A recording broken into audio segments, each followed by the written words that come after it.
在众生都选择觉醒血脉的时代，我反手踏上修仙之路，其他人见此皆笑我脑子只发育了一半，说我是不可救药的蠢材。只因修仙道统在万年前的仙魔浩劫中湮灭，自此修炼之道沦为延年益寿的旁门左道，而觉醒血脉才是通往巅峰的正途。然而我面对这些讥讽毫不动容，只因不久后虚空将现裂痕，无尽的恐怖天魔会从中涌出，顷刻间屠戮无数觉醒者，唯有修仙者才是天地间最后的曙光。此刻我正凝望掌中黑色玉简，上一世我与家人皆葬身那场劫难，只是我竟不可思议地转生于其他位面的修仙界，并在机缘之下获得一念轮回诀，苦修万载，成就未尝败绩的传奇，成为当世神话。然而如此拼命修行，也只是希望在飞升成仙后转光阴，回到天魔降临的前一天，拯救我要保护的人。不曾想再度仙劫时，遭数名蓄谋已久的魔修暗算，让自己坠入万劫不复之境。没想到再次睁眼，竟回到填写宗门志愿之时。秦墨尘，你若执意修仙，这次试炼我们便不与你同行，你另寻他人吧。沈映霜带着失望走来，身后还有2男2女。1月前，他们6人约定此次试炼组队。上次这5人见我未能觉醒血脉，便想散伙。毕竟未觉醒血脉者，在他们眼中就是累赘废物。可以，我神色平静答道。听到这简单回应，5人均面露讶异，原以为我会哀求他们不要抛弃自己，毕竟未觉醒血脉者很难找到觉醒者同行。看来秦墨尘未觉醒便彻底自暴自弃了。见此，沈映霜眼中掠过一丝惋惜。唉，你多保重吧。一名瘦削少年冷笑瞥了一眼，看来我们要见证笑话了。没百年脑疾，真写不出修仙2字。见我遭队友抛弃，周围弟子又是一阵哄笑，我却毫不在意。回到家中，父母已备好丰盛零食等我归来。知晓儿子未觉醒血脉，用餐时二老都刻意回避此话题，直到饭毕，父亲才唤住我，并递来一枚白色玉简。老陈，这时我父亲深吸一口气，露出笑容。这玉简里是我们20余年的积蓄，你拿着。我与你母亲都未觉醒血脉，不也过得安稳？你已成年，一些事该自己做主，我们能帮你的就这些了。说罢，将玉简塞入我手中，便去帮母亲收拾。我正在原地，这跨越万年的亲情，往昔记忆再次浮现脑海，记忆与现实交织。此刻手中玉简似有万钧之重，这一世绝不让历史重演。因这天地灵气稀薄，唯有汲取天材地宝的灵气修行，而购宝需灵石，故未与父亲客套。随即携灵石前往城中最大灵药店。此刻灵药阁人来人往，熙攘非凡，多是觉醒者前来购置灵液。请问有何需求？这时，一位身着灵药店服饰的秀丽少女走来询问：贵店有人参、灵芝、雪莲这些灵药吗？少女闻我要买灵药，顿时面露亚色。如今几乎皆购成品灵液，谁还买灵药啊？有的，我们灵药阁也有专售灵药的分堂，那里或许有您所需。说完便引我步入一处药香弥漫的楼阁。与先前堂口不同，此处门庭冷落，一位老者戴着老花镜，坐于木案前，静静翻阅典籍。华老，这位客人需购灵药。少女恭敬道：我小了，你去忙吧。华老点头，随即放下典籍，抬眼望我。小有预购和灵药，年份越久越好。我直言道：如今购灵药者不多。华老在玉简上查询一番，自行看这些。我需要亲眼瞧实物。我选了一株灵芝雪莲、万年参精。华老略感惊讶，现今能识得这些珍稀灵药的年轻人可不多。遂起身，从身后灵木柜中取出3个精致灵盒，可观不可触。感受到3株灵药散发的淡淡灵气，我开口问道：多少灵石一株？35万灵石3株，共计105万灵石。我微蹙眉，过贵了。现在只有50多万灵石，只能买1株。沉思片刻，又让华老取出另几株价稍便宜的灵药，细查一番，比对药效与价格，35万贵了。这玉髓果仅需1万灵石，万年参精功效与20枚玉髓果相当，加之万年参精年份与珍稀程度，顶多25万灵石。我缓缓道。华老闻此眼前一亮，年少却有见识，但此乃荒域所产野生万年参精，18岁前常服可增觉醒血脉几率，单此一项至少加价10万灵石。华老指向旁侧，培育参精，若接受培育参精，我可10万灵石授你。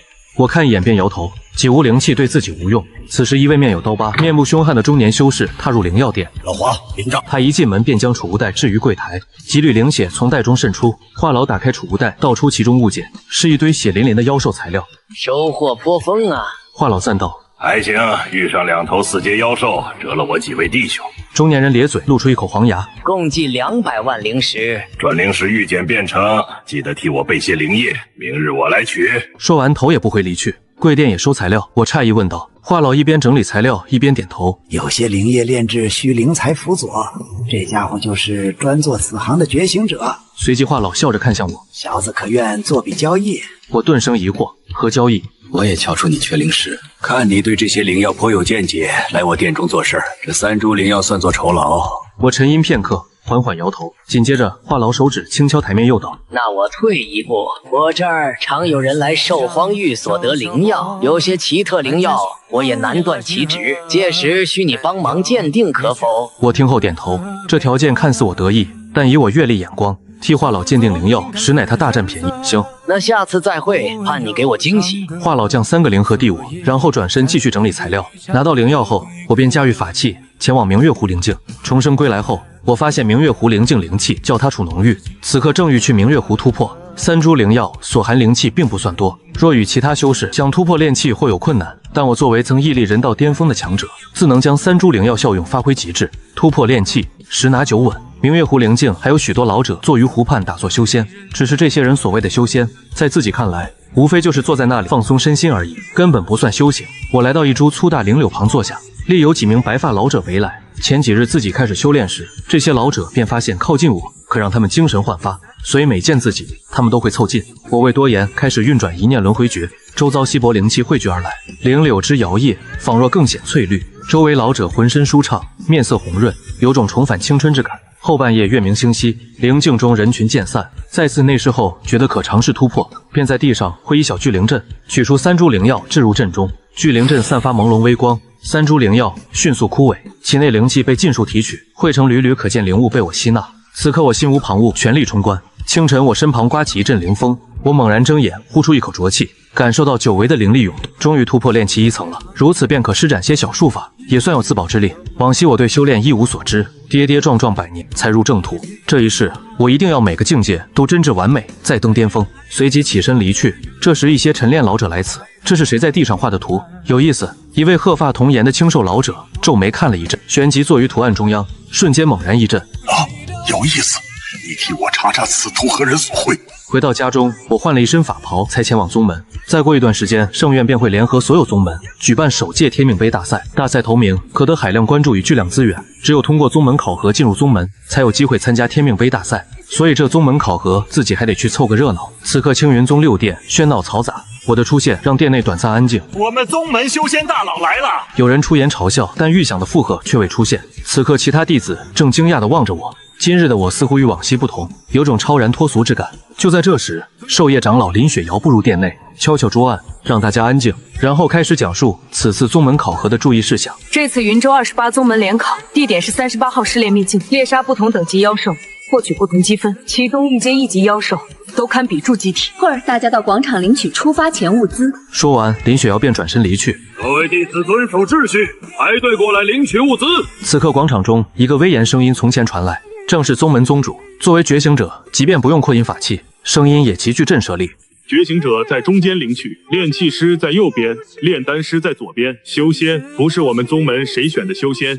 众所周知，选择不同志愿，在宗门考核时不同资源包。除一样的灵丹与恢复灵液外，觉醒者会得圣院统一定制灵器，炼气师会得初级炼气傀儡，炼丹师则会得初级炼丹炉。至于修仙这个志愿，在宗门考核中还真未出现过，宗主都不知配合法器才妥当。短暂失神后也笑了。这位修仙的弟子来我这里领取物资。此种场面对于普通弟子或许尴尬，但对我毫无影响。只见我淡然登台，弟子，你若现改主意，我可特许你换一次志愿。宗主出言相劝，不必。我摇头，宗主无奈。这小家伙怎如此之傲，但也不好再多言，好好努力。宗主面色不悦，瞪了其他看热闹的弟子一眼。都看什么看？赶紧领取物资！此刻，一位拥有冰蓝长发、身姿高挑、容貌精致的美丽少女从自己身前经过，她眸光流转，不着痕迹地打量自己。重点店的苏寒霜，我们宗门7名天品觉醒者中唯一的女子。这么近，看她好美啊！男弟子痴痴望着苏寒霜。半个时辰后，所有人领完资源，在宗主指挥下，上千名考生浩浩荡荡走出宗门。此时灵州内气氛微妙，不少弟子忐忑不安，借与人交谈缓解紧张。不少人偷瞄向我。他就不怕吗？听青云宗6殿的人说，可不也是觉醒血脉，还被元小队抛弃，谁愿带累赘呢？这些人哈哈大笑，仿佛如此便能驱散紧张。好了，抵达38号试炼秘境范围，先距地面200丈，全部跳下。灵州后舱门开启，护送人员给每人1枚飞行符，所有考生以小队形式陆续跳下。一处废墟秘境，长满藤蔓灵草，灵虫飞舞，空气中弥漫湿润灵气。你们看，那是谁？全宗独一份的修仙者，1/1000的概率，竟让我们遇上。一名男弟子面露亚色。话说等会儿若遇妖兽，我们要出手帮他吗？一名女弟子担忧问道。帮啊，怎么帮？考核帮助同门，再让他上报，咱们也能拿额外积分。一名虎背熊腰男弟子一副志在必得模样。就在5人交谈时，3头幽冥狼从我身后废墟窜出，每头皆有丈许高2丈长，龇牙咧嘴，格外狰狞。然而我仿若未觉，身后幽冥狼仍缓步前行。明明未觉醒血脉在秘境里，还敢如此大意，真是寻死！那虎背熊腰男弟子虽嘴上这么说，却也握紧灵刀，随时准备出手。幽冥狼立于长满灵草的石头之上，幽绿冷眸紧盯前方背影，猛地向前冲去。而我仅瞥了3头幽冥狼一眼，却不闪不避。这傻瓜准备动手！躲在废墟后的5人见此，不禁破口大骂：这可是幽冥狼，而非宗门灵宠啊！不说幽冥狼连灵树都能抓断，就是他的尖牙利爪高速扑来，所挟之力也不容小觑。就算是血脉觉醒者的他们，若被幽冥狼正面冲击，也会暂时行动力；而未觉醒血脉者，若被正面冲撞，不死也重伤。可下一刻，我转身骤然出手，轰轰轰！虚空之中3拳连出，3头猛冲的幽冥狼如炮弹般倒射而出，其中一头幽冥狼正好滚落5人组身前，嘴角流灵血，片刻便生机断绝。虎背熊腰男弟子低头看着这头死在自己脚边的1阶妖兽，顿时懵了。他竟杀了幽冥狼！这怎么可能？有人低声惊呼：赵刚，你说这家伙怎么做到的？一名女弟子瞪大眼望向虎背熊腰男弟子。赵刚咽了咽口水，秒杀1阶妖兽，至少也是天品觉醒者吧？普通觉醒者可杀1阶妖兽，但定要一番厮杀，唯有天品觉醒者才能释放觉醒技能，瞬间秒杀1阶妖兽。此刻我正刀尖挑飞幽冥狼妖丹，然后收入储物袋，紧接着头也不回离去。在突破炼气期后，自己五感6觉皆大幅提升，周遭100丈内哪怕是细微空气震动，自己都能轻易感知。所以自己早感知到周围幽冥狼与这几名弟子存在，只是几名1阶觉醒者而已，还入不了自己眼。收好3枚妖丹后，便径直朝废墟秘境中心行去。越往秘境深处，妖兽强度越高，收获积分越多。想参加天命杯，至少得进云州前50，所以去中心区域猎杀2阶以上妖兽才是自己选择。秦墨尘路过一处废墟殿堂时，有支小队从内钻出，其中一人震惊地望着秦墨尘。王浩自己入门结识的好友，你这家伙这几天怎么回事啊？你请假，连传讯预检也联系不上，没事吧？王浩大大咧咧问道。没事，重生归来后，自己对法器接触甚少，所以倒未看到王浩联系，没事就好。你独自一人沈用霜他们呢？罢了罢了，既然你一人，就跟我走吧。王浩滔滔不绝说了一堆，我低头哑然一笑，可以。这才对嘛！咱们玄天双雄联手，考核必定横扫一切。对于我的加入，王浩十分欣喜。介绍下，这些都是我同殿弟子，实力不俗。秦墨，趁我挚友，待会儿跟我们一起走，都多照应。王浩介绍道。我不咸不淡点头。刘峰3人见我的态度，心生不悦，但看在王浩面子上，未多言。只盼此人脸皮别太厚，等会儿赚到入宗门积分便自行离去，莫要一直赖着我们队伍才好。行走废墟之中，围绕考核，刘峰他们谈论布局。虽我们队伍多了1人，但努力些，应也能分到之前积分。杜明瞥我一眼，然后说道：对于自己的加入，他们的不满自己岂会听不出？不过并未多言。这时我抬头看向右前方废墟，在自己感知中，那里有妖兽正靠近，应是群居妖兽。走了2步，王浩他们也停下，警惕环顾四周。就在这时，右前方废墟响起妖兽奔腾之声，25头妖兽从废墟冲出，1头2阶铁甲蛮蛛，12头1阶幽冥狼，11头1阶双尾灵猫。我和秦墨尘去拖住2阶铁甲蛮蛛，你们速速解决1阶妖兽。王浩神情凝重，冷声道。另外3人未多言，持灵刀便冲了出去。铁甲蛮蛛人如其名，攻高防高，想杀他不易。显然王浩也无单杀2阶妖兽的打算，他身法灵动，闪转腾挪，轻巧如燕。王浩与铁甲蛮蛛周旋4、5刻钟，等刘峰3人将那些1阶妖兽尽数斩杀，又过来一起围住铁甲蛮蛛。不到半个时辰，他们就干掉出现的18头妖兽，获27积分。这等速度在考核中已算不错。老规矩，1人5分，多2分留着。我坦然收下自己的5枚妖丹，既收了队伍战利品，那接下来自己自然也会出手，给予这支队伍的回报定远超这5枚妖丹，这便是我的自信。咕咕咕！就在这时，废墟中传来一阵低沉声响，仿若秘境深处传来的灵琴啼鸣。不妙，是2阶疾风鸵鸟。听声音，至少有10头2阶疾风鸵鸟。刘峰他们听到叫声，脸色凝重，王浩也皱起眉头。先撤！紧接着就看到四周废墟中飞出疾风鸵鸟，将他们围在中间，每只个头有2、3丈高，爪子更似灵铁铸成，压迫感十足。几人脸色不由大变。王浩抽出灵刀，准备全力一搏。等会儿你尽量跟着我，先逃出此地再说。可他话未说完，就看到一道人影从自己身旁掠出。这道人影极快，快到他们眼睛都跟不上对方速度，直到这道人影停下，像拎小鸡般扭断疾风鸵鸟脖子，他们才看清此人样貌。秦墨尘、王浩一怔，他不是未觉醒血脉吗？怎会如此强悍？接着就见我拖着疾风鸵鸟向他们走来，王浩大笑着上前给了我一拳。你这家伙何时这般厉害了？秒杀2阶妖兽，你不会是天品觉醒者吧？我摇头，飞野，我是修仙者。修仙者四人有些惊讶，修仙不是延年益寿之术，怎会有战力？之前他邀秦墨尘入队，其实也有些压力，毕竟这支队伍都是冲着重点宗门分数线才组建，没想到秦墨尘竟如此强，倒是他们几人抱上大腿了。老杜，我兄弟可以吧？王浩扬眉吐气，望向杜明，杜明尴尬假笑。既然秦墨尘这般厉害，那我建议接下来继续深入。刘伟出面缓和道，说不定我们几个还能拿1500分以上，到时也能进一流宗门了。我也这样觉得。秦墨尘，你看呢？对此我也无异议。自从见到王浩，就打算帮他一把。时间很快到傍晚，另一处长满灵草废墟中，沈应双5人小队徐徐前行。小心点，我们现接近秘境中心，周围几乎都是2阶妖兽。一个戴眼镜的男弟子小心提醒：有秦墨尘那位觉醒血脉者在，我们或许还需谨慎。如今他都走了，我们还低调什么？萧逸接话道。沈应双有些内疚，我们临到头才让他离队，是不是不太好？他未觉醒血脉，又选了修仙，这次考核该如何过呢？另一名女弟子赵敏则笑道：我的沈大小姐，你又乱发善心呢。就在这时，前方有动静。林峰低声提醒道。几人瞬间安静，警惕望向前方，就见一头暴类妖兽从前方的废墟中冲出。这头妖兽有1人高，近3丈长，浑身漆黑，有2条金色纹路从头至尾。3阶妖兽金纹幽冥豹，他受伤了。有天品觉醒者在追猎3阶妖兽。萧逸和唐雅目不转睛盯着前方，出来了。赵敏双眼放光，也想看看是哪位天品觉醒者在猎杀3阶妖兽。若是自己宗门的，还可出去结识。那是秦墨尘。赵敏看到冲出的5人当中有秦墨尘身影，顿时惊呆，这家伙运气还真盛，竟跟刘伟他们在一起。你认识那几人？沈应双问道。萧逸点头，都是我们宗门的觉醒者，他们小队在我们宗门说不定都能进前30。秦墨尘这家伙真是走运，进入了他们小队。沈应双眼中有些羡慕，我只认识一个王浩，没想到其他几人居然这般厉害。唐雅咂咂嘴，这几个家伙真是胆大，竟敢猎杀3阶妖兽。走，我们去看看。几人快速追去，今日他们猎杀不少妖兽，大多2阶与1阶，直到傍晚才遇一头3阶妖兽，自己出手将其重创。没想到这头金纹幽冥豹临死爆发力量逃跑。小心！越过一道废墟高墙，我一把抓住猛冲的王浩，眼看快被他抓住的金纹幽冥豹又逃脱。你干嘛？王浩疑惑望向秦墨尘。秦墨尘未开口，尖锐破风之声响起，一道反射金色夕阳的刀光破空斩来，直接将金纹幽冥豹钉在一片废墟之上。王浩见此不禁倒吸一口凉气，若方才不是秦墨尘拉着他，自己怕要血溅当场。考核不禁止考生抢夺积分，但如此不顾他人安危出手抢夺却少见。是谁？王浩愤怒望向灵刀射来方向，3人从废墟中走出，是3名身着灰黑色法袍青年，天玄宗法袍，天玄宗的天品觉醒者。刘伟几人立即认出天玄宗的人，你们在此作甚？看这架势，是要抢我们猎物。梳着齐刘海发型的周子轩看上去很阳光帅气，但此刻却一脸傲然望着众人。听到周子轩的话，王浩登时火了。什么叫你们猎物？这头金纹幽冥豹明明是我们打伤追杀，至此。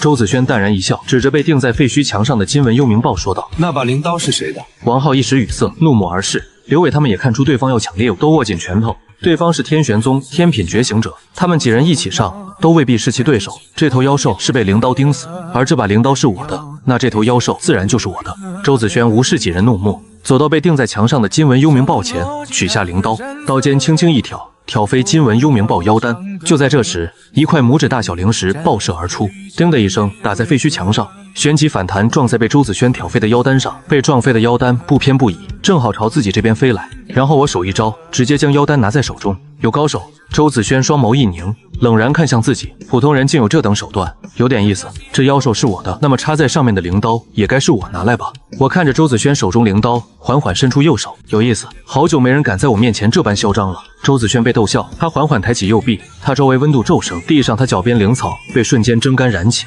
火焰能力的天品觉醒者，再给你一次机会。双手奉上腰丹，跪下认错。周子轩舔了舔嘴唇，右臂之上缭绕火焰，犹如火龙盘旋，看上去极为骇人。他等着对方被自己震慑，然后跪地求饶画面。然而我依然平静如水，缓缓摇头，不必。好，那你的考核到此结束。周子轩冷笑说罢，缠绕他手臂的火焰犹如火龙出动，朝自己撕咬而来。小心！秦墨尘、王浩等人见此大惊失色。然而在自己眼中，这般技能比孩童玩火更显幼稚。只见我屈指一弹，一道凌厉灵光划破空气，爆射而出。噗！看似凶猛的火蛇一触即破，轻易被这道灵力击成漫天火花，纷纷扬扬飘落。什么？他竟击散了我的火龙？他怎么做到的？周子轩3人震惊望着秦墨尘。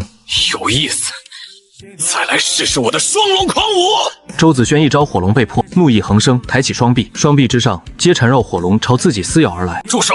宋景云一把抓住周子轩肩膀，周子轩火焰散去，他怒视宋景云，何意？现在还未到秘境中心，别在此耗费气力，区区一头三阶妖兽而已，与他们便是。周子轩闻此回过神来，可恶，差点误了大事，算你走运，走吧。周子轩与宋景云三人转身离开，而就在这时，淡淡声音再度响起：“我让你走了吗？”这句话吓得王浩他们一身冷汗。我的天，这几个天玄宗天品觉醒者都走了，你还招惹他们作甚？周子轩本在忍耐，此时闻对方之言，顿时怒极反笑：“你再得寸进尺，我拼着成绩不要，也要让你躺上1年。”我淡漠道：“你可试试。”宋景云皱眉，拦在两人中间，他体内有股股灵压袭向秦墨尘，但都被无形力量压制回来。短暂交锋让宋景云脸色不由一变。此人很强。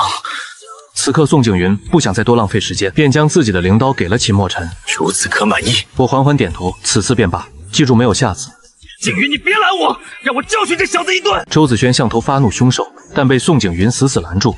一把灵刀而已，与他便罢。宋景云沉声道：“不可为此耽搁正事。”最后，周子轩咬牙忍下，愤然转身离去。王浩几人早被秦墨尘操作惊得目瞪口呆，他们知秦墨尘很厉害，但亲眼见秦墨尘与天品觉醒者硬碰，甚至从天品觉醒者手中夺来灵刀，心中愈发钦佩。他们去秘境中心了，我们还去吗？王浩问道。去，为何不去？我淡然道。而此刻秘境考核场地，闲杂人等禁止入内的警示牌下，突然出现4道狼狈身影。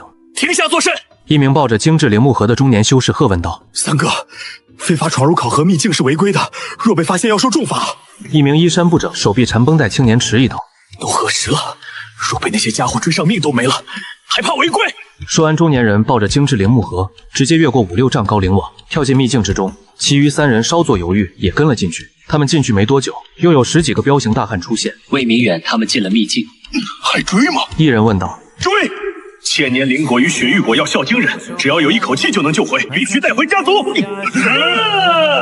次日天明，在一处废墟灵境中，王浩他们4人正在分配妖兽材料。如今2阶妖兽皆由王浩他们对付，而我只有遇3阶妖兽才出手。这时废墟中响起一阵碰撞声，考核中帮助同门有加分，所以王浩他们立即凑上去。沈映霜！王浩顿时惊呼。沈映霜此刻衣衫破损，听到有人喊他望向生源处，刚开口，他眼泪就如断线珠子般落下。我们小队与好多2阶妖兽被冲散，我拼命才逃出。沈映霜双眼通红，哭得梨花带雨。回去吧，我淡淡说道，然后转身离去。秦墨尘，我们就不管他呀？王浩追上秦墨尘，惊讶问道。他装模作样，身上的伤是假的，腿也无碍。我摇头。那他为何这般？王浩4人目瞪口呆。我轻笑，见我们队伍实力强，想分些好处。那女子还真是有心计，小心！我停下脚步。王浩他们立即戒备。此时前方树林内有一头巨大妖兽，犹如失控灵车冲破撞来，碎石飞溅，灵力四射。3阶妖兽嗜血魔鳌，他受伤了。王浩几人见此，脸色不由一变。你抽出灵刀，注入灵力，将灵刀掷出，灵刀散发寒芒，破空而去。灵刀精准无误，钉在嗜血魔鳌脖颈，将它钉在旁侧地上。被控制住的嗜血魔鳌发出低沉嘶哑吼叫，挣扎2下便一动不动。我走过去取回灵刀，挑起嗜血魔鳌腰单，旋即转身离去，干净利落。等他们走后，又有3人从嗜血魔鳌冲出方向追来。再看到嗜血魔鳌被人盯杀，皆是脸色一变。宋景云走近，蹲下查看，是谁？哪个贼子抢了老子猎物？周子轩怒火中烧，跳过来，四周温度高涨。收敛些。宋景云不悦呵斥，微皱眉，这痕迹有点像是我那把灵刀所留。周子轩闻此勃然大怒，可恶，又是那狗东西！别让我遇见他，这次谁来都没用。王浩他们听到身后传来怒吼声，然后加速逃离。下午4时，废墟秘境中心，他们5人在废墟1楼清点战利品。王浩他们几人有些激动地说着自己目前积分。如今才2天不到，我们就获1000多分，明日再稍作努力，1500分也有可能。这可是一流宗门录取线。接下来我打算独自走走。我开口道，加入这小队本为助王浩获积分，如今王浩已获足够积分，自己也没必要再留。刘伟几人虽早有预感，但听秦墨尘说出，还是有些失落。好吧，不过你一人去秘境中心要小心，明日是考核最后一天，5时过后灵网才会开启积分录入通道，在此之前最为混乱。王浩提醒道。我点头。与王浩分别后，独自在废墟街道上前行。轰隆隆！忽然，我右边爬满藤蔓的废墟建筑被妖兽撞碎，3阶妖兽铁甲蛮蛛如灵车般横冲直撞朝我冲来。你刚要出手，察觉到什么？收手闪在一旁。铁甲蛮蛛身后有3道大腿粗细、2丈多长白色冰锥爆射而来，3枚冰锥似装有灵翼，精准无误扎在铁甲蛮蛛身上，将它狠狠钉在地上。嗷！铁甲蛮蛛发出嘶吼，灵血刚流出，便被冻成灵冰，它浑身也被笼罩一层白霜，没多久便没了气息。4道人影从铁甲蛮蛛撞碎的废墟建筑中走出，其中一位少女拥有冰蓝长发，身姿高挑，面容精致，犹如一只美丽灵鹤款款而来，正是秦墨尘他们宗门的苏寒霜。是你？苏寒霜一眼就望见秦墨尘，俏脸流露惊讶。你在此作甚？这里算秘境中心区域，四周都是2阶以上妖兽，你胆子可真大呢。苏寒霜好奇地看着秦墨尘，随手一挥，插在铁甲蛮蛛身上的坚冰融化，一枚妖丹被冰屑包裹着飞落他手中。随意逛逛，我淡然道：我认识几位修仙的老前辈，他们平时都爱打坐，而且怕妖兽怕得要命，你却好像不怕3阶妖兽啊。苏寒霜问道。我看了一眼咽气的铁甲蛮蛛，咽气的有何可怕？苏寒霜笑靥如花，你真有趣。别往前逛了，如今不少天品觉醒者都在秘境中心，接下来这里会常有大战，你会被波及的。苏寒霜提醒道，旋即优雅转身离去。紧接着，我也继续朝秘境中心行去。夜幕降临，星光闪烁，没有灵石还真不习惯作战，全靠视力夜晚对我影响太大。你转身，今日猎杀到此为止，明日再去秘境中心猎杀3阶妖兽，犹如一头矫健灵兽在废墟上腾跃3两步，消失在黑暗中。来到一处相对完好废墟，我停下脚步，刚要进去，忽闻不远处一阵打斗声。借着月光，我看见有10几头妖兽正围攻3人。看那3人衣着与体型，应非考生。你并不打算出手，在前世里养成习惯，最好少管闲事，除非有好处。在转身之际，我忽然一惊，目光落在其中一人抱着的精致灵木盒上。灵药，我眉头一挑，这世界不是灵气枯竭了吗？怎还会有灵药？难道说这世上也有秘境等奇异空间存在？大世界灵气虽枯竭，但在秘境之中却有充裕灵气，可修炼，可培植灵药。一头3阶妖兽爪子撕裂空气，抓在抱着精致灵木盒男子身上。他摔倒下去，但仍紧抱灵木盒。三哥，你先走，我们断后。人物，少废话，要走一起走。丢了一枚异果，志峰也下落不明，老子再一人回去，怎跟七神他们交代？3人联手，奋力杀出妖兽包围圈，然后快速钻进一条巷道。巷道中一道嘶吼响起，竟是3阶妖兽嗜血魔鳌巢穴。3人被这突如其来的变故吓得脸色大变，连忙退出。然而身后妖兽已追来，龇牙咧嘴，狰狞骇人，前有虎后有狼，进退无路。看来今夜我们难逃此劫了。魏明远苦笑，可惜我们找到能为家主疗伤的灵果，却未能带回。就在魏明远准备拼死一搏时，忽然他眼前一花，一道人影闪过，几头狰狞3阶妖兽倒下，灵血喷涌。一名年轻人手持灵刀，正在妖兽群中杀戮。那追得他们上天无路、入地无门的3阶妖兽，在这青年手中竟如野狗般弱小，任他随意砍杀。很快，周围所有3阶妖兽斩杀殆尽。小兄弟多谢了。魏明远3人真心感谢道。我微微点头，目光落在魏明远怀中精致灵木盒上。魏明远心中一紧，难道这青年也是匪盗之徒？看上他的奇异灵果，真是才出狼窝又入虎口吗？小兄弟，看你应是考核考生吧，可否拜托你考核完后替我做一事？我淡然道。你说我是云州魏家的魏明远，此盒内是一枚异果，想麻烦你10天后将此灵盒送至魏家，当然届时我们会与你足够报酬。希望眼前这青年看在他身份与允诺报酬上，莫对自己出手。异果，闻此名称，我微皱眉，很陌生名字，无论上一世还是这一世，自己都未闻过此物。魏明远见自己未听过异果，解释道：异果是在秘境深处笼罩灵物的森林中，一些奇特灵树上结出的灵果。此果有诸多神奇功效，比如治百病、提升实力等等。魏明远继续说道。不过那灵物笼罩森林中遍地危险，有无数强大妖兽存在，哪怕是厉害天品觉醒者在内，不敢大意。我点头，了然开口道：我方才听你说你寻异果是为家主疗伤。魏明远点头，正是。我也略通医道，若你不介意，我可替你主疗伤。至于报酬，我要这枚异果。我直言道。魏明远闻此，心中苦笑。可想令我到头来还是为这枚异果。小兄弟，你今日救我们一命，本与灵石报恩。既然你需要异果，那此果便当报恩吧。然后将精致灵木盒递我，我伸手接过，自己既开口，那考核完后定会登临魏家。小兄弟，那我们就此别过。魏明远抱拳说道，临走前还提醒道：陈家之人也在觊觎此果，先交于你，你要当心。我点头接受他们好意提醒。在魏明远他们拖着重伤之躯离去后，我将妖兽妖丹收起，也离开此地。才走没多远，又有15道身影急追而来。小家伙，你可曾见3个受伤之人从此经过？我摇头。可恶，3个家伙怎如此能跑？为首彪形大汉骂骂咧咧。宇昂哥，你看这小子手中灵盒。陈宇昂一看，眼中寒光一闪，森冷道：小家伙，你手中灵盒从何而来？给我看看。你说这个？我拿出灵盒。对，给我。陈宇昂伸手去抓，结果却抓空。我收回灵盒，这是我捡的，你想抢？陈宇昂顿时怒气上涌。可恶，你找死！体内能量爆发，震得他脚下碎石颤抖。宇昂哥不至于吧？收敛些，冲入秘境杀考生罪名太大，陈家都会受牵连。身后之人见陈宇昂动了真怒，也都被吓了一跳。陈宇昂是4阶觉醒者，随随便便一拳都能打出3、4万军力量，就是一头3阶妖兽，他也能一拳打死。众人低叹，看来只能伪装成妖兽杀了这小家伙。好！低沉声音爆发，一道人影倒飞而出，轰隆一声撞入旁侧废墟，废墟坍塌，将他掩埋。宇昂哥，你下手还真是不留情，你这样若把河中东西打坏怎么办？如今夜晚视野不佳，他们看不清具体状况。两人小跑上前，想从陈宇昂那儿拿灵盒看里面东西。我去，怎么是你？我宇昂哥呢？跑！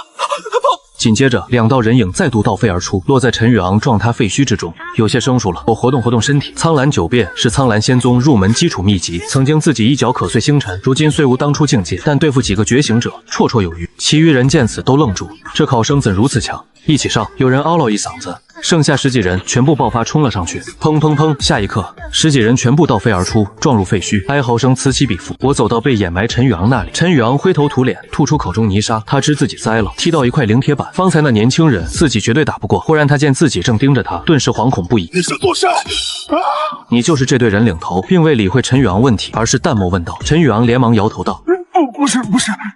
我微皱眉，又将另一人从废墟中拖出，问道：“你们领头是谁？”那人也未答，就这么看向陈宇昂。陈宇昂冷汗蹭蹭冒出，饶命！陈宇昂扑通一声跪下，能屈能伸，遇弱则嚣张跋扈，遇强则唯唯诺诺。我也未多计较，而是抬手掐诀，在陈宇昂眉心一点一缕金色灵光闪烁，我感受到一道凉意渗入眉心，霎时间颅内似有万千灵意啃噬。他双手抱头，在地上翻滚，哀嚎不止。片刻后，陈宇昂才停下挣扎，声音虚弱，浑身发抖：“你对我使了什么手段？不过是个小术法，试试效果罢了。”你不是人！陈宇昂咬牙切齿，颤抖的手指着我，我淡然一笑：“凡事皆有代价，你们对我动手，我留你们性命，但需付买命钱。你们15人，半年内给我15枚这样的异果，否则每3日你便会重历刚才之苦。”陈宇昂一听，整个人僵在原地。这种异果1枚价值数千万灵石，15枚异果便是数亿灵石，你不如杀了我！这异果虽算是最低阶的灵药，竟卖得如此昂贵，想想也是，这世界灵气枯竭，乃是末法之地，能长出这等灵药，自然价值连城。我沉吟片刻，再度开口：“3枚半年后送到我面前，我为你解数。”陈宇昂闻言，倒是又燃起一丝生机。他沉默半晌，忽然开口：“那你也要对他们施此术，否则我一人无法办到。”我意外地看了他一眼，够狠，是块混修炼界的料。随即也不多言，接连施下噬魂之术，然后给他们留下一道传讯灵符印记，让他们得异果后联系。随后离开此地，一处相对完好的废墟灵楼之上，我从灵盒中取出异果，以灵力刻画聚灵阵，将异果置于阵中。盘膝修炼阵法嗡鸣，一阵灵光闪烁，缕缕灵气被我吸入体内，浑身舒畅。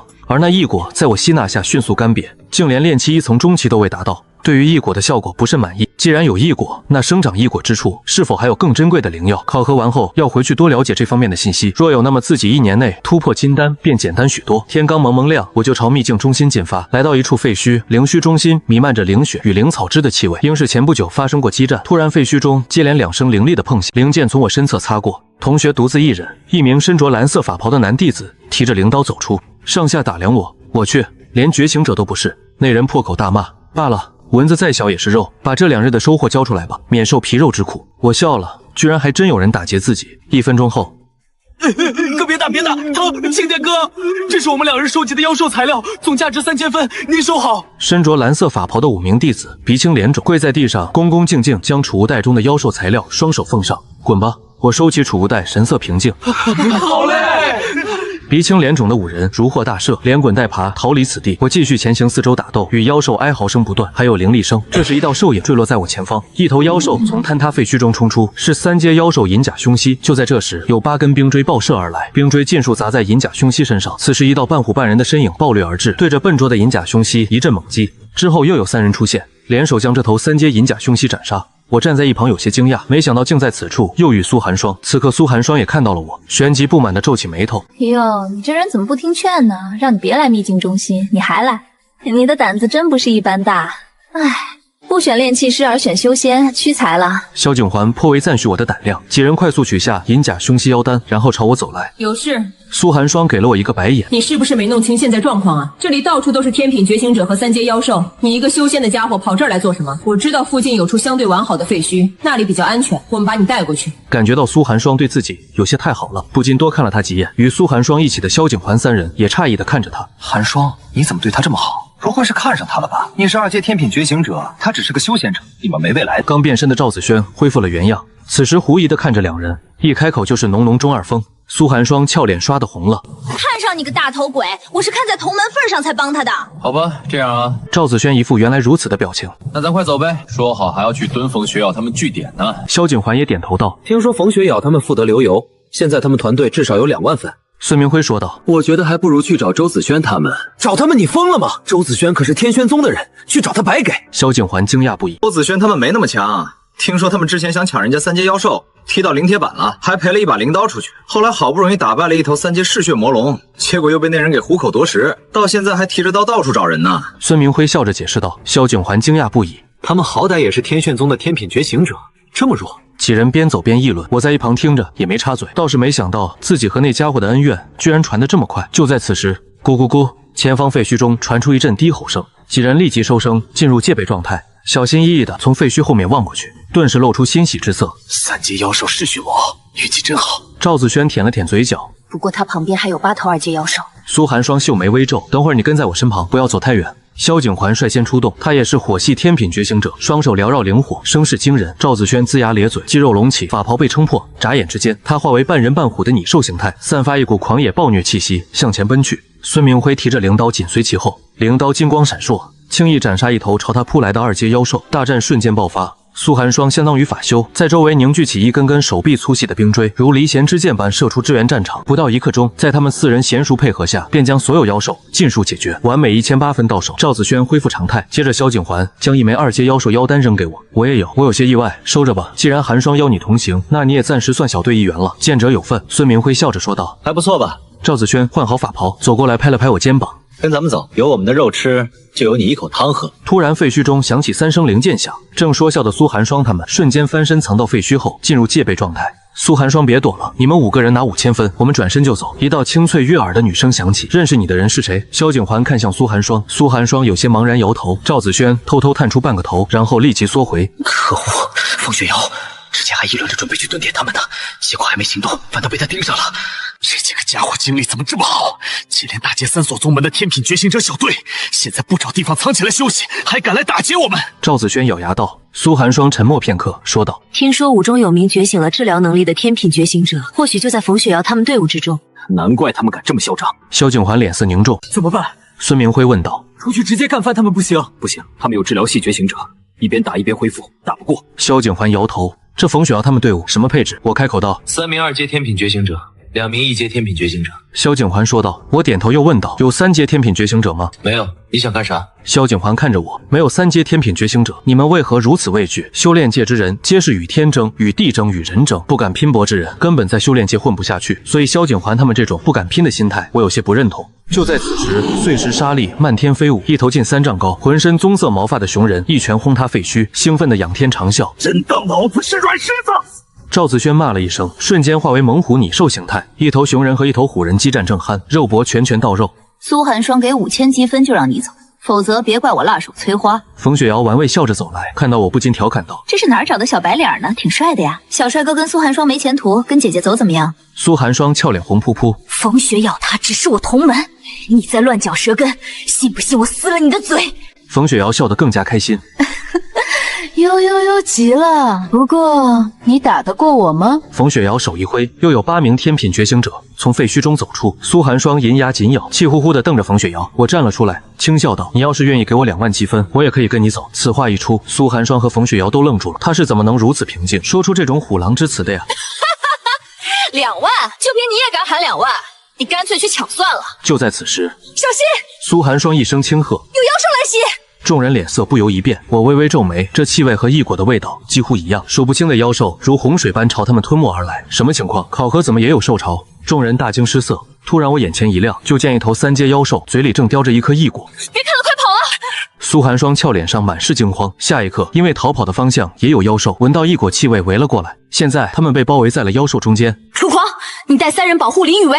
林雨薇就是他们队里的治疗觉醒者。其他人跟我上。冯雪瑶当机立断。秦墨尘，你做什么？别离开我太远！苏寒霜大声喊道。我摇头，区妖兽合足挂齿，然后头也不回地冲了进去。他这个人怎么这样啊？怎么比赵子轩还冲动？苏寒霜气得跺脚。就在此时，我没入妖兽群中，手握灵刀，灵力形成刀芒，虚影吞吐，将冲来的妖兽尽数斩杀，一路杀到还在抢夺异果的5头3阶妖兽面前，同时施展幻灵刀诀，瞬间斩出无数刀芒，疾风骤雨般朝5头妖兽笼罩而去。正在争夺异果的5头3阶妖兽毛发倒竖，立即闪避开。我脚踏七星步，犹如瞬移般出现在叼着异果的嗜血魔鳌面前。嗜血魔鳌看到我突然出现在眼前，张开血盆大口朝我咬来，口中的异果掉落，只见我抬腿一脚，将这头嗜血魔鳌踹飞到妖兽群中，捡起异果，上面遍布齿痕或泥土。但我并不介意，打出一道灵诀，暂时封存这枚异果，避免灵气流散。本来因为异果发狂的妖兽，忽然察觉到气味消失，一些3阶妖兽相对聪明，此时转头就跑。苏寒霜在一片狼藉中寻找，看到我居然衣不染血，闲庭信步般走来，当即傻眼。秦墨尘，你没事？赵子轩看着我，小帅哥不错呀，杀了个一进一出，跟没事人一样。冯雪瑶眉眼一挑，你什么天赋？有点厉害啊。我淡然道，修仙。冯雪瑶皱眉，这什么天赋？你没有听说吗？跟在他身后那些觉醒者都摇头，没听过。苏寒霜不屑道，头发长见识短，秦墨趁没觉醒血脉，他是修仙者。冯雪瑶顿时睁大眼睛盯着我，开什么玩笑？修仙者不是打坐养生的吗？要是有这么强，谁还觉醒血脉啊？我没兴趣多解释，在路过苏寒霜时停下脚步，说吧，有什么需要我做的？苏寒霜有些心虚，迟疑道，其实我想借鉴你师尊。我外公患有暗伤，数十年来灵医都无法根治。他曾说，若有修仙高人，或许能治疗。我笑了，无需师尊出手，等考核结束，我有空可以去看看。苏寒霜俏脸流露嫌弃之色，你这么年轻会治病，若我无法治疗，再让师尊出山也不迟。苏寒霜露出笑容，那一言为定，考核完我去找你。我点点头，然后在众人目光中缓缓离去。这时有3道人影走来，正是周子轩和宋景云他们3人。看到他们这么勤劳，让我想起了灵蚁辛辛苦苦把食物带回巢穴之中。周子轩嘴角露出笑容，然后被你一扫而空。曹俊仁似笑非笑，弱者就该如此。忽然周子轩眸光一凝，是他。宋景云和曹俊仁看到我，目光也是一冷，抢了我们的猎物，还敢来秘境中心？天堂有路你不走，非要来找死！周子轩冷笑一声，抬手打出一道火蛇，将我前方的灵草引燃一片。苏寒霜还有冯雪瑶他们都抬头看，脸色不由一变。天玄宗的人，你最好不要乱走，再往前一步，谁也不能保证你的安全。周子轩冷冷地瞥了我一眼，旋即看向冯雪瑶等人，带着虚伪的笑容，各位辛苦了，你们替我收集的妖兽材料放在这里就好。现在你们有1刻钟时间离开这里。言语间肆意狂傲，如今临近5时，马上就可以录入积分，他们也不想节外生枝。萧景环暗道晦气，旋即转身欲走。周子轩挥手，一条火线飞出，落在萧景环脚边。人可以走，东西留下。萧景环脸色一变，冷喝道：周子轩，你不要太过分了。周子轩淡淡一笑，是吗？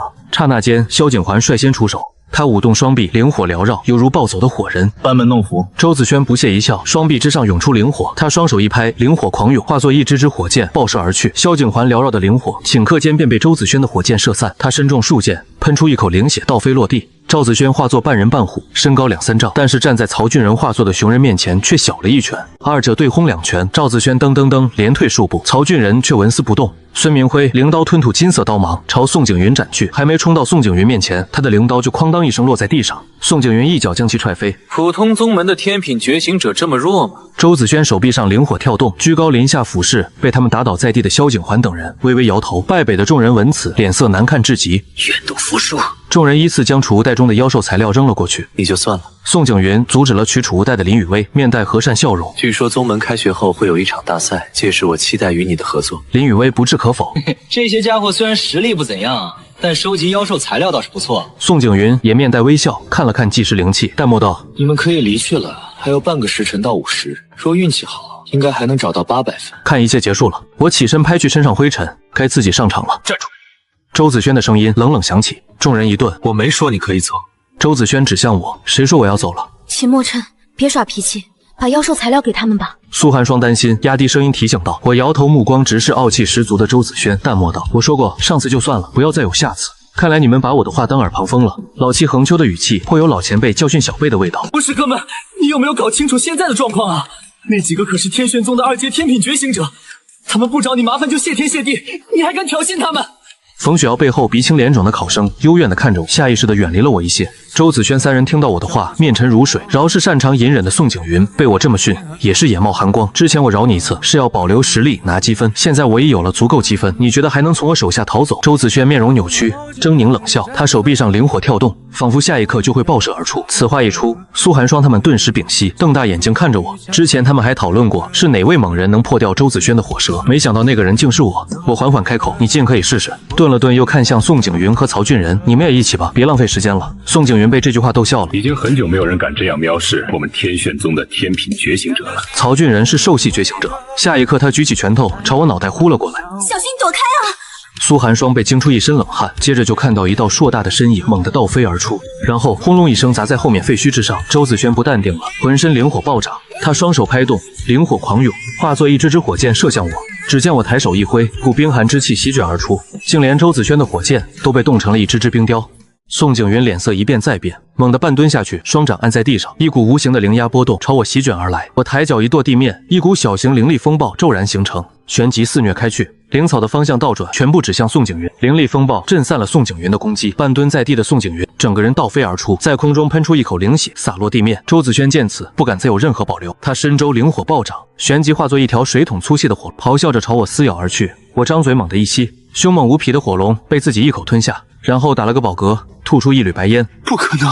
周子轩脸色苍白，难以置信的摇。苏寒霜等人瞠目结舌的看着这一幕，而我面无表情，走到最近的周子轩身前，拿过储物袋。听说过异果吗？知道又怎样？不知道又怎样？我满意点头，知道就好。给你5天时间，拿一枚异果过来，算是打劫我的代价。周子轩冷笑：“你算什么东西？想要异果不可能，有种杀了我！”我轻笑摇头，旋即轻轻在周子轩胸口一点。周子轩疼得龇牙咧嘴：“你对我做了什么？为何我的天赋没了？拿异果来，我为你解开。你若觉得当普通人也好，那可以不用来找我，给老子解开，否则等考核结束，你死定了。”周子轩疯狂叫嚣。我双眸一冷：“你再说一遍。”周子轩一怔，他仿佛感觉有一条湿滑的灵蛇盘绕在脖子上，张着嘴吐着信子，随时都有可能咬在他脖颈上。记住5天内。我起身走向宋景云，我与周子轩的话你听到了。宋景云点头咬牙道：“愿赌服输，1枚异果，考完之后我送去你宗门。”相对于周子轩，宋景云明显更识时务，不过还是暂时封禁了宋景云。拿异果来，我为你解开。又从废墟中把曹俊仁拖了出来，封掉他的天赋后，才说起异果。我满意的点点头，3枚异果应该足够他晋级炼气2层了。做完这些，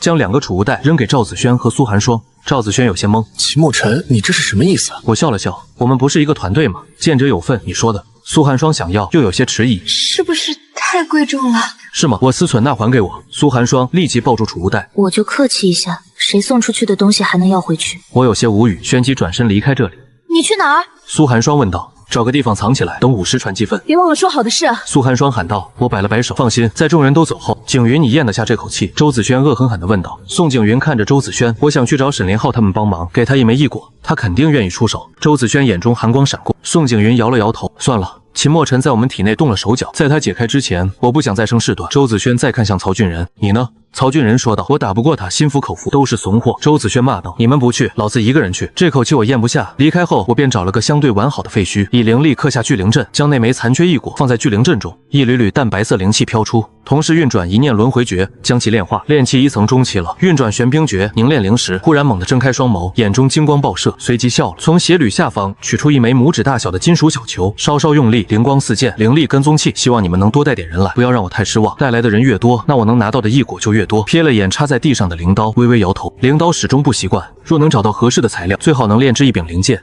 此时周子轩正咬牙领着一名青年在废墟中穿梭，这人正是沈凌浩。周子轩以1枚异果的代价请他来收拾秦墨尘。就在这里，周子轩停了下来，跟踪器可能被他发现了，刚刚被毁，但是他肯定想不到我们来了。我盘膝坐在废墟中，指尖轻轻摩挲那枚金属小球，这跟踪器做工精细，上面还残留一丝微弱的灵石波动。看来周子轩身后还有人指点，不过也好，他们来的越多，我手中的筹码便越足。我闭目凝神，继续运转一念轮回诀。废墟外风声渐起，远处传来妖兽的嘶吼与灵力的碰撞声。临近午时，这秘境中心反而愈发混乱，所有人都在做最后的冲刺，想在这最后半个时辰里多拿几分。忽然，我感知到3道气息正朝这边快速接近，其中1道是周子轩，另外2道一强一弱。强的那位气息浑厚，远非周子轩可比，至少是4阶天品觉醒者。我缓缓睁眼，嘴角微微上扬，来了。3道人影从废墟后转出，为首之人身材修长，面容冷峻，一袭墨色法袍上绣着银色云纹。他负手而立，目光居高临下的扫过我，仿佛在看一只不自量力的蝼蚁。周子轩站在他身侧，脸上带着报复的快意，就是这个不知天高地厚的家伙。沈凌浩打量我片刻，微微皱眉：“你确定就是他？一个连血脉都没觉醒的人，把你们3个打成那样？”周子轩面色涨红，咬牙道：“他手段诡异，我的火焰能力被他一口吞了。”沈凌浩眼中闪过一丝兴趣，有点意思。他上前2步，手指轻轻敲击腰间的灵刀：“我给你个机会，解开周子轩他们的禁制，然后跪下认错，我可以让你完好无损的走出这个秘境。抬头看他，目光平静。你是天玄宗的人。沈林浩傲然点头。天玄宗核心弟子沈林浩，4阶天品觉醒者，想来你应该听过我的名字。我摇头，没听过。沈林浩面色一僵，眼中寒光乍现。看来你是敬酒不吃吃罚酒了。他手腕一转，灵刀出鞘，刀身泛起幽蓝灵光，空气温度骤降。冰系觉醒者，我微微点头，倒是跟苏寒霜同属一系，只是这气息的浑厚程度远非苏寒霜可比。我再给你最后一次机会。沈林浩灵刀横在身前，刀锋上凝结出一层薄冰。我缓缓起身，拍了拍衣袍上的灰尘。不必了，你既然来了，那便按规矩办事，一没一果，我替你解开周子轩他们的禁制。沈林浩冷笑，你凭什么跟我谈条件？他手腕一抖，灵刀划出一道弧线，3道冰刃破空而来，撕裂空气，发出尖锐笑声。我抬手一挥，灵力涌动，化作一面无形屏障，冰刃撞在上面，发出清脆声响，化为漫天冰屑。沈林浩瞳孔微缩，有点稳。他身形一晃，化作一道残影，灵刀裹挟着刺骨寒气，直刺我咽喉，速度极快，力量也远超周子轩之流。我侧身闪避，同时屈指一弹，一道灵力精准击中刀身，叮的一声，灵刀震颤。沈林浩手臂微麻，他脸色一变，迅速后退，拉开距离。你这是什么能力？他皱眉问道。修仙，我淡淡回答。修仙。沈林浩嗤笑，一个早已湮灭的道统也敢在我面前逞。他深吸一口气，双臂张开，周围空气温度骤降，地面凝结出一层白霜，冰封千里。他低喝一声，灵刀猛地插向地面，股磅礴的寒气如浪潮般朝我席卷而来，所过之处碎石灵草皆被冻成冰雕。我微微挑眉，这一招倒是有几分气势，但也仅此而已。我双手掐诀，体内灵力涌，指尖绽放出一团金色灵光，玄冰诀破。我轻喝一声，金色灵光与寒气浪潮碰撞，没有剧烈的爆炸，也没有惊天动地的声响，金色灵光如热刀切牛油般将寒气浪潮从中劈开。沈林浩脸色大变，怎么可能？他来不及反应，金色灵光已至身前，轰的一声，他被震飞出去，撞穿2道废墟墙壁，才堪堪停下。周子轩站在原地，双腿发软，脸色惨白，他最强的1丈竟然连1招都没撑过去。我走到沈林浩面前，他躺在碎石中，嘴角溢出灵血，眼中满是不甘。我俯视着他，语气平静，一枚一果，5天内送到我面前，否则你跟周子轩他们一样。沈林浩咬牙想要挣扎起身，却发现自己体内的冰系能力完全无法调动。你对我做了什么？他声音发颤，一个小术法而已。我转身离去，记住5天内。午时将近，秘境上空响起一声悠长的钟鸣，那是积分录入通道开启的信号。我加快脚步朝最近的录入点赶去，沿途遇到的考生见我独自一人，本想打劫，但感受到我身上残留的战斗气息后，都识趣的让开道路。积分录入点设在秘境边缘，是一座临时搭建的灵阵台，几名宗门长老坐在台上，面前悬浮着记录积分的灵简。我排队等待期间，听到周围考生议论纷纷，听说天玄宗的周子轩被人废了天赋，真的假的？谁这么大胆？谁知道呢？反正这次考核热闹大了。我面色如常，仿佛他们议论的人与自己无关。轮到我了，我将储物袋中的妖兽材料倒出，负责录入的长老看了一眼，微微皱眉。独自一人。我点头，长老用灵简扫过材料，微微惊讶，1850分，不错。他多看了我一眼。修仙者，我记得你是那个选了修仙的。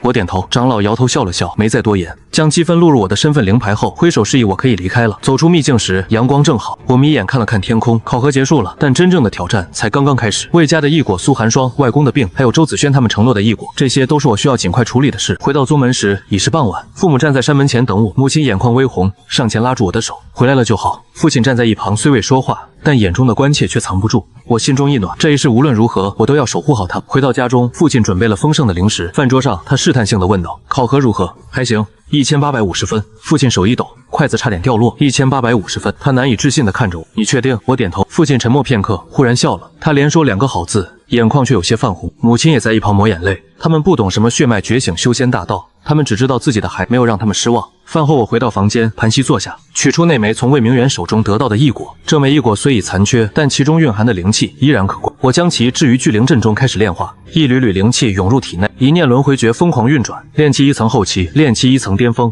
当异果彻底干瘪化为齑粉时，我的修为已稳固在炼气1层巅峰，距离炼气2层仅1步之遥。我睁开眼，吐出一口浊气，还不够，需要更多的异果。我取出传讯灵符，给魏明远发了一道讯息：明日我便去魏家。片刻后，魏明远回，届时我在城外接你。次日清晨，我换了一身干净的法袍，跟父母说去城中逛逛，便离开了宗门。魏家是云州大族府，坐落在城东灵脉之上。我赶到时，魏明远已在城外等候。他伤势未愈，面色还有些苍白，但精神比那日好了许多。小兄弟这边请。他引我入城，穿过几条街道，来到一座气派的府邸前。府门两侧立着2尊石雕灵兽，门楣上悬挂着魏府匾额，比例遒劲，显然出自名家之手。魏明远带我径直入府，一路上遇到的仆从皆恭敬行礼。穿过几重院落，来到一间清雅的厢房，家主就在里面。魏明远推开门，房内一张陵木床上躺着一位面容枯槁的老者，他呼吸微弱，面色蜡黄，体内气息紊乱，显然是受了极重的内伤。我走近查看老者脉象，灵力探入其体内，仔细感知。片刻后，我收回手。如何？魏明远紧张问道。可以治。我点头。但需要一些灵药辅助。魏明远大喜，需要什么你尽管说。我列了一张清单，魏明远看后没有丝毫犹豫，立刻吩咐下人去准备。不到半个时辰，所需灵药我让所有人退出去，只留自己和老者在内室布下隔音灵阵后，我开始施术。老者体内的伤势比表面看起来更严重，经脉多处断裂，脏腑也有异。若是普通灵医来治，最多续命3、5月，但我不同，我以灵力为引，一寸寸修复他断裂的经脉，再以玄冰诀封住他体内暴走的灵血。整个过程持续了3个时辰。当我收回手时，长长呼出一口气，老者面色已恢复红润，呼吸也变得平。我推门而出，魏明远立刻迎上来：“家主如何了？”“已无大碍，我再开一副灵方，每日服用1次，半月后便可下床。”魏明远接过灵方，激动的眼眶泛红：“小兄弟大恩不言谢，以后有用得着我魏家的地方，尽管开口。”我点头没有客套，我需要的异果。魏明远立刻命人取来一个精致的灵木盒，盒内静静躺着一枚饱满的异果，灵气浓郁，远超之前那枚残缺的。这枚异果是我们从秘境深处所得。魏明远说道：“若非你出手相救家主，这枚异果我们也保不住。”我接过灵盒道了声谢。魏明远又说道：“有件事我需提醒你，陈家也在寻找这枚异果，他们若知道异果在你手中，恐怕不会善罢甘休。”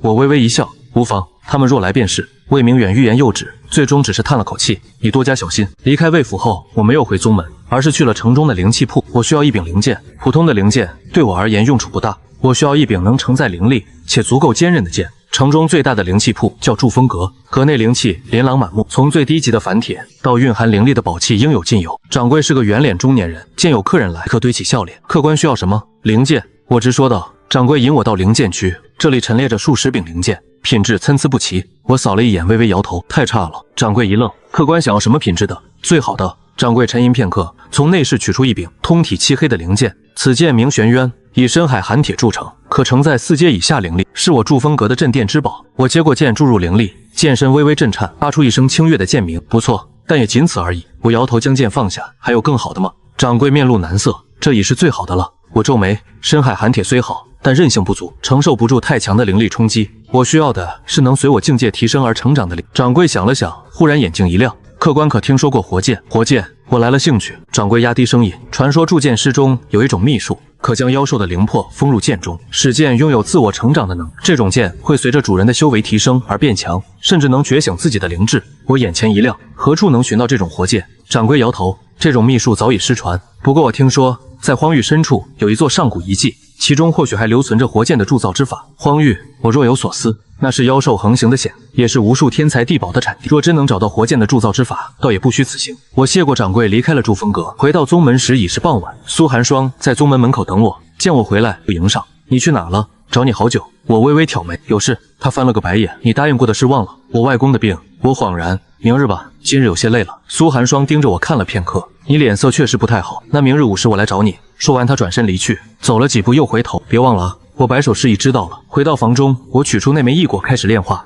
魏家给的这枚异果品相极好，蕴含的灵气远超之前那枚。我将其置于聚灵阵中，全力运转一念轮回诀，灵气如潮水般涌入体内，炼气1层巅峰的瓶颈开始松动。我咬牙继续冲击，时间一点点流逝，不知过了多久，体内传来一声脆响，瓶颈破碎，炼气2层。我睁开眼，眼中金光闪烁，体内灵力比之前浑厚了数倍，终于迈出了这一步。我握了握拳，感受到体内涌动的力量，还不够，远远不够。距离天魔降临还有不到3年，我必须在这段时间内尽可能提升修为，至少也要突破元婴，而这一切都需要海量的灵药和机缘。荒域，我低语，或许该去那里走一趟了。次日午时，苏寒霜准时出现在我家门口。她今日穿了一身淡蓝色的衣裙，长发披肩，少了几分平日的英气，多了几分柔美。我看了她一眼，走吧。她外公住在城中的一座幽静院落，院里种满了灵竹，清风拂过竹叶，沙沙作响。苏寒霜的外公是个清瘦的老，面容慈祥，但面色苍白，气息虚浮。他坐在院中的藤椅上，见我们进来，笑着招手：“霜儿来了。”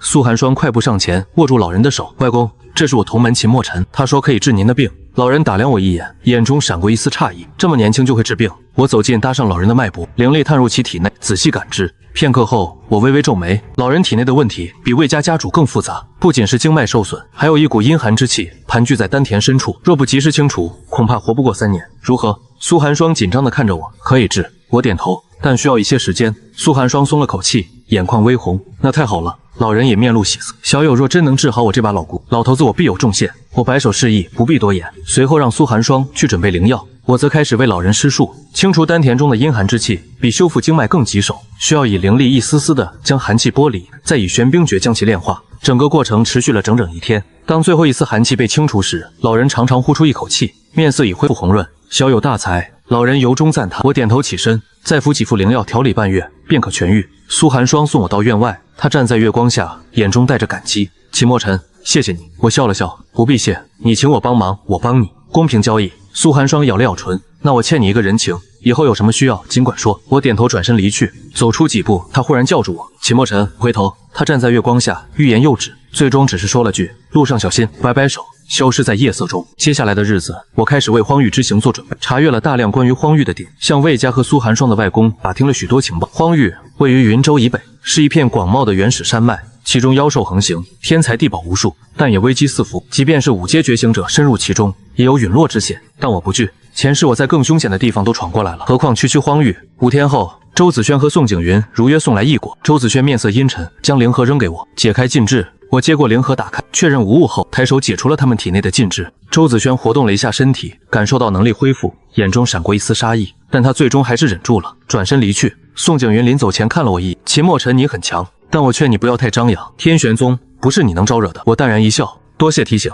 他们走后，我将3枚异果取出，加上之前从魏家得到的那枚，手中已有4枚异果。当晚我便开始炼化，1枚、2枚、3枚。当第4枚异果化为齑粉时，我的修为已突破炼气2层后期，距离炼气3层仅1步之遥。我需要更多的异果，而荒域就是最好的去处。次日清晨，我收拾好行装，将一封信留给父母，告诉他们我要去城中历练一段时间，让他们不要担心。然后我独自一人踏上了前往荒域的路。出城后，我取出一件飞行法器注入灵，法器载着我破空而去。云州城在身后越来越小，最终化为一个黑点，消失在天际。前方是无尽的荒野和连绵的山脉，那里有我想要的一切，也有我将要面对的无数凶险。但我无惧，因为我知道，只有不断变强，才能守护想要守护的人；只有站在最高处，才能改变注定的命运。荒域我来了，飞行了整整1天，我终于抵达荒域外围。这里已是人迹罕至，空气中弥漫着灵草和妖兽的气息。我从法器上跃下，落在一座山丘之顶，放眼望去，前方是连绵无尽的原始山脉，古木参天，藤蔓如莽，偶尔有巨大的妖兽从林中掠过，带起一阵狂风。我深吸一口气，空气中浓郁的灵气让我精神一振。这荒域果然名不虚传，即便是外围灵气浓度，也远超云州城。若能深入其中，找到灵脉汇聚之地，修炼速度定能倍增。我取出地图找方位，根据魏明远提供的情报，荒域深处有一座上古遗迹，据说是万年前某个修仙宗门的遗址，那里或许还留存着活剑的铸造之法，甚至可能有更珍贵的东西。我收起地图，展开身法，朝荒域深处掠去。炼气2层的修为虽不算高，但配合一念轮回诀和玄冰诀，寻常3阶妖兽已不是我的对手。深入荒域10里后，妖兽的数量明显增多，我斩杀了几头不长眼的1、2阶妖兽，取其妖丹，继续前行。夜幕降临时，我找到一处山洞，布下灵阵后盘膝休息。深夜荒域中，妖兽的嘶吼声此起彼伏，远处甚至传来一声震天的咆哮，那至少是5阶妖兽的气息。我闭目凝神，不为所动。前世的经验告诉我，在荒域中过度的好奇心只会招来杀身之祸。次日清晨，我继续深入。中午时分，我在一处溪流旁休息，忽然感知到前方有打斗声。我收敛气息，悄悄靠近，只见溪流下游的一片空地上，5个人正与一头4阶妖兽激战。那妖兽是一头浑身覆盖鳞甲的豹甲龙蜥，体型巨大，力量惊人。5名觉醒者配合默契，但明显处于下风。其中1人已被击伤，鲜血染红了衣袍。我本想绕道离去，但目光忽然被其中1人腰间悬挂的灵盒吸引。那灵盒散发的气息与异果一模一样，而且不止1枚。我停下脚步，在暗处观察。那5人显然已支撑不了多久。豹甲龙蜥一爪拍飞其中1人，又甩尾将另1人扫入溪流。剩余3人脸色大变，转身就跑。豹甲龙蜥怒吼一声追了上去。我趁此机会掠到受伤倒地的那人身前。那人惊恐地看着我，你是什么人？我未答话，只是取过他腰间的灵盒打开，里面静静躺着3枚异果，灵气浓郁，品相极佳。这是你们的？那人点头又摇头，是我们在遗迹中找到的。他话未说完便昏了过去。我将灵盒收好，又搜了搜他身上的储物袋，里面还有几枚妖丹和一些灵药，收获不错。我起身正要离去，忽然一声怒吼从身后传来，豹甲龙蜥回来了。他看到我手中的灵盒，双眼通红。4阶妖兽已有一定的灵智，显然知道这灵盒里装的是什么。我叹了口气，本来不想动手的。豹甲龙蜥张开血盆大口朝我扑来，我身形一晃，扑击，同时手中灵刀出鞘，灵力注入刀身，吞吐出3尺刀芒。我脚踏7星步，瞬间出现在豹甲龙蜥身侧，一刀斩在他脖颈的鳞甲缝隙处，灵血喷涌。豹甲龙蜥痛吼一声，甩尾横扫，我跃起避开，凌空翻转，又是一刀斩在他头顶。报价龙息被这2刀斩得晕头转向，转身想逃，我岂能放他离开？催动灵力，施展幻灵刀诀，瞬间斩出数十道刀芒，如暴雨般笼罩报甲龙息。他挣扎片刻，终于轰然倒地。我取走妖丹，迅速离，找了一处隐蔽的山洞，布下灵，将那3枚异果取出，开始炼化。1枚、2枚、3枚。当最后1枚异果的灵气被吸纳殆尽时，我的修为终于突破炼气3层，体内灵力比之前又浑厚了数倍。炼气3层虽仍不算高，但在荒域外围已足以自保。我睁开眼，吐出一口浊气。接下来该去找那座上古遗迹了。根据昏迷那人储物袋中的地图，遗迹在荒域深处，距离此地约2日路程。我稍作休整，便继续上路。2日后，我终于抵达地图上标注的位置，眼前是一片被藤蔓和灵草覆盖的废墟，残垣断壁间依稀可辨当年宗门的规模。这里曾是万年前某个修仙宗门的山门所在。我漫步废墟之中，感受到空气中残存的灵气波动。虽已过去万年，但这里依然有灵脉残存，可见当年这宗门的底蕴之深。我一路深入，沿途发现几具白骨，从衣着看，应是来此探险的觉醒者。他们身上还残留着储物袋和灵气，我顺手收走。在一处坍塌的殿堂中，我终于找到了此行的目标，一柄斜插在石台之上的灵剑，剑身通体银白，剑柄处镶嵌着1枚鸽蛋大小的灵珠，灵珠内隐约可见一道灵魄在游活剑。我眼前一亮，走进石台，仔细打量这柄剑，剑身完好无损，灵珠内的灵魄虽已沉睡，但依然生机勃勃。若能唤醒这道灵魄，这柄剑便能随我成长。我伸手握住剑柄，正要拔剑，忽然一阵剧烈的灵力波动从地底传来，我脸色一变，闪身退开，石台炸裂，一道巨大的身影从地底冲出。那是一条足有10丈长的巨蟒，浑身覆盖着漆黑鳞甲，头顶生着一根独角，5阶妖兽独角灵蟒。我心头一沉，这遗迹中竟还藏着这等凶物。独角灵蟒树瞳冰冷地盯着我，口中丝丝吐着信子。它盘踞在灵剑周围，显然是在守护这柄剑。我深吸一口气，5阶妖兽堪比人类筑基巅峰的强者，以我炼气3层的修为，正面硬拼毫无胜算。但让我放弃这柄活剑，不可能。我目光落在灵剑上，忽然有了主意。我身形一晃，朝左侧掠去，独角灵蟒立刻追来，庞大的身躯碾碎沿途的废墟。我转身朝另一个方向跑，独角灵蟒紧追不舍。我一边跑一边在沿途布下灵阵。当独角灵蟒冲入最后一座灵阵时，我猛然转身，双手掐诀，爆！5座灵阵同时引爆，剧烈的灵力爆炸将独角灵蟒炸得翻滚。但它鳞甲坚硬，这一击只是让它受了点皮外伤，真正的好戏还在后头。我闪身掠回石台，拔出灵剑，剑身震颤，发出一声清越的剑鸣。灵珠内的灵魄苏醒，一股强大的灵力涌入我体内。炼气3层巅峰，炼气4层，炼气5层，修为疯狂攀升，最终停在炼气5层巅峰。独角灵蟒怒吼着冲回来，我握紧灵剑，体内灵力涌动，玄冰诀一剑斩出，冰寒剑气席卷而出，独角灵蟒被冻成冰雕。我凌空跃起，又是一剑，冰雕碎裂，独角灵蟒轰然倒地。我落在地上，大口喘气，体内灵力消耗大半，但心中却无比畅快。看着手中银光流转的灵剑，我微微一笑。从今以后，你便随我征战天下，就叫你双白吧。我稍作休整，从独角灵蟒身上取了妖丹和鳞甲，又在遗迹中搜索一番，找到几枚异果和几本残破的典籍，收获颇丰。离开遗迹时已是傍晚，我找了一处山洞休息，盘膝炼化新得的异果。当最后1枚异果化为齑粉时，我的修为已稳固在炼气6层，距离筑基又近了一步。我睁开眼，看着手中的双白剑，嘴角微扬。荒域之行收获远超预期，接下来该回去了。还有些账需要跟天玄宗的人算算，他们答应给我的异果，可还没给呢。我起身走出山洞，夜色中荒域的风带着灵草的气息拂面而来，远处的山脉在月光下若隐若现。这片充满机遇与凶险的土地，我还会再来的，但现在是时候回去了。我展开身法，朝云州城的方向掠去，身后荒域在夜色中渐行渐远，但我知道这只是开始。天魔降临之前，我还有很长的路要走，而这条路注定不会平坦。